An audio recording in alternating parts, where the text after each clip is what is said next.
ఉపాధి కూలీలకు శుభవార్త. అవును, ఉపాధి కూలీలకైతే శుభవార్త రాబోతోంది. ఉపాధి వేతనాన్ని 400కు పెంచమంటూ పథకాన్ని పునర్వ్యవస్థీకరించమంటూ పార్లమెంటు స్థాయి సంఘం సిఫార్సులు. ఎప్పుడైతే పార్లమెంట్ స్థాయి సంఘం సిఫార్సు చేసిందో ఇక ఖచ్చితంగా పెంచడానికైతే 100% అవకాశం అయితే ఉంటుందన్నమాట. సో ఉపాధి వేతనాన్ని 400 రూపాయలు అయితే పెంచబోతూ ఉన్నారు. ఎందుకంటే పెరుగుతున్న ధరలకు అనుగుణంగా ఈ ఉపాధి కూలీని కూడా పెంచాలి కాబట్టి సో స్థాయి సంఘం అయితే సిఫార్సు చేసిందనమాట. ఖచ్చితంగా ఒక్కొక్కరికి 400 రూపాయలు అయితే చేయాలి. మహాత్మా గాంధీ జాతీయ గ్రామీణ ఉపాధి హామీ పథకం అమలు ఫలితాలు తీరును సమీక్షించాలని పార్లమెంట్ స్థాయి సంఘం సూచించింది. ఇందుకోసం జాతీయ స్థాయిలో స్వతంత్రతతో పారదర్శకంగా సమగ్ర సర్వేని చేపట్టాలంది.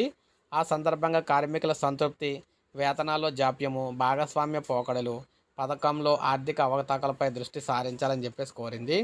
పథకం అమల్లో ఎదురవుతున్న సవాళ్లను దృష్టిలో ఉంచుకొని దాన్ని పునర్వ్యవస్థీకరించాలని సిఫార్సు చేసింది. ఇందుకు సంబంధించిన నివేదికను కాంగ్రెస్ ఎంపీ సప్తగిరి ఇక్కడ చెప్పడం జరిగిందనమాట. ఈ పథకం కింద ప్రస్తుతానికి నిర్దేశించిన 100 రోజుల పని దినాలను 150కి పెంచాలని, ఉపాధి వేతనాన్ని రోజుకు 400కు పెంచాలని సూచించింది.